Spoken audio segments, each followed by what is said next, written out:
নমস্কার বন্ধুরা, আজকে আমরা চলে এসেছি পূর্ব বর্ধমান জেলার সমুদ্রকর এলাকার একটি জায়গা কাঞ্চনতলা। সেখানেই রয়েছে একটি মন্দির। এটি মন্দিরটি জগন্নাথ দেবের মন্দির। চলো আজকে তোমাদেরকে সেই মন্দিরটি ঘুরে দেখাবো। মন্দিরের প্রবেশপথে রয়েছে এরকম নানান ধরনের ফুল গাছ, সুপারি গাছ, নারকেল গাছ, তাছাড়া বিভিন্ন ধরনের গাছগাছালি দিয়ে খুব সুন্দরভাবে মন্দির প্রাঙ্গণটিকে সাজিয়ে তোলা হয়েছে। এখানে সবসময় বিভিন্ন ধরনের সিজনের ফুল গাছ এখানে লাগানো থাকে, আর ফুল গাছ থাকার ফলে এই প্রাঙ্গণের সৌন্দর্য আরও সুন্দর লাগে। আর একটা রয়েছে অনেক দিনের পুরানো নারকেল গাছ, আর নারকেল গাছটার ঠিক নিচেই রয়েছে এই মন্দিরটি। মন্দিরটি কিছুটা পুরীর জগন্নাথ দেবের মন্দিরের আদলে তৈরি করা হয়েছে, আর বাইরের দিক থেকে রয়েছে দুটো সিঁড়ি। তো চলো এখন মন্দিরের ভেতরে আমরা প্রবেশ করে দেখি এবং প্রভু জগন্নাথ দেবের দর্শন করি।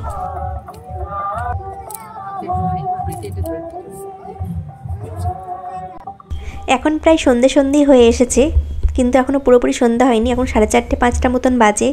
তো সেই কারণে এখনও মন্দিরের গেট এখনও খোলা হয়নি, বাইরে থেকে তালা দেওয়া রয়েছে। সন্ধ্যা আরতির সময় এই মন্দিরের দরজা বাইরে থেকে খুলে দেওয়া হয় এবং তারপর প্রভুর আরতি হয়। আমি তোমাদেরকে এখন বাইরে থেকে যতটা সম্ভব দেখানো যায় ততটা দেখানোর চেষ্টা করছি। এখানে প্রভু জগন্নাথ, বলরাম, সুভদ্রার মূর্তি রয়েছে এবং সাথে রয়েছে ছোট্ট গোপাল সোনা। এই মন্দিরে 3 বেলায় পুজো হয়ে থাকে এবং সন্ধ্যার সময় আরতি করা হয়। বাজাও বাজাও,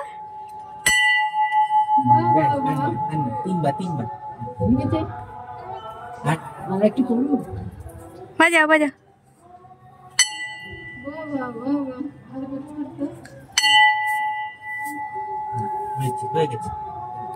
নম করো নম করো নম করো নম করো।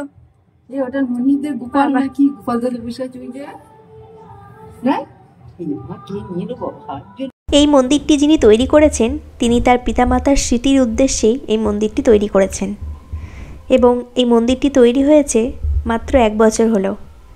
আগের বছর মানে 2024 সালে 25শে জানুয়ারি এই মন্দিরটি তৈরি করা হয়েছে এবং বাংলার তারিখ হিসাবে 10ই মাঘ 1430 সনে এই মন্দিরটি তৈরি হয়েছে। শ্রী মহেন্দ্রচন্দ্র দে ওনার পুত্রবধূ এবং নাতি নাতনি দ্বারা এই মন্দিরটি উদ্ঘাটন করা হয়েছে। আমাদের বর্ধমান জেলা চারিদিকটা সবুজায় সবুজময়, আর তারই নিদর্শন পাবে তোমরা এই মন্দিরটিতে আসলে। এই মন্দিরের চারপাশ যেমন গাছগাছালি দিয়ে ভর্তি, তেমন মন্দিরের পেছন দিকটাতে দেখতে পাবে প্রচুর জায়গা পড়ে আছে যেখানে অসংখ্য গাছপালা রয়েছে।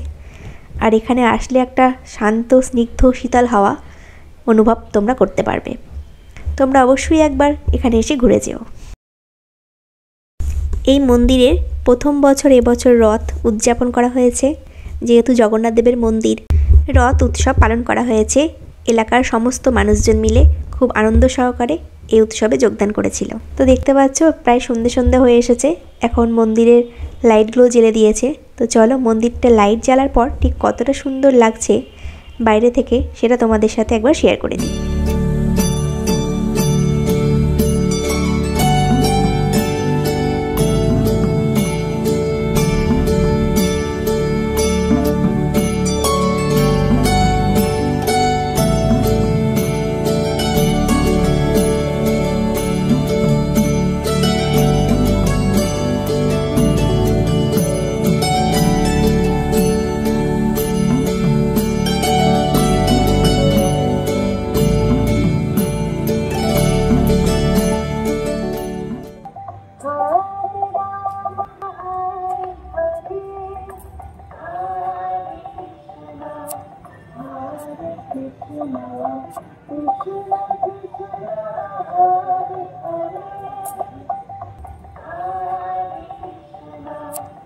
এখন সন্ধ্যা আরতির সময় হয়ে গেছে। তো চলো আমার সাথে সাথে তোমরা সকলেও প্রভু জগন্নাথ দেবের সন্ধ্যা আরতির সাক্ষী থাকো।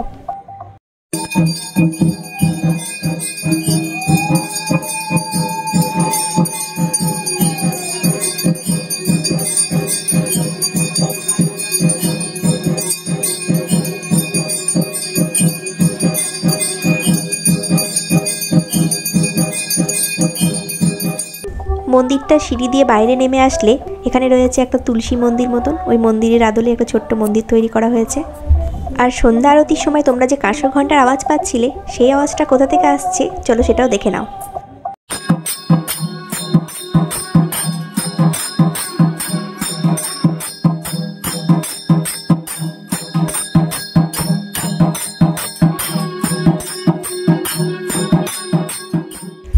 মন্দিরের দেয়ালেও কি অপূর্ব সুন্দর অঙ্কন করা রয়েছে। প্রভু জগন্নাথ দেব, শ্রী চৈতন্য দেবের মূর্তি, পিতামাতার উদ্দেশ্যে যে মন্দিরটি তৈরি করা হয়েছে এই হলেন সেই পিতামাতা, যাদের স্মৃতিচারণায় এই মন্দিরের প্রতিষ্ঠা করা হয়েছে।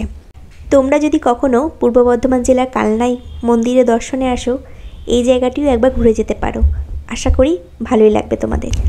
এই হলো প্রভু জগন্নাথ দেবের সেই রথ, যেটা তোমাদের সাথেও শেয়ার করে দিলাম। এই রথটি এখানেই থাকে, আবার সামনের বছর রথের সময় এই রথটি চালনা করা হবে। তো আমাদের জেলার এই ছোট্ট জগন্নাথ দেবের মন্দিরটি তোমাদের কেমন লাগলো সেটা অবশ্যই কমেন্ট করে জানিও। জগন্নাথ দেব তোমাদের সকলের মঙ্গল করুক। সবাই ভালো থেকো, সুস্থ থেকো, টাটা।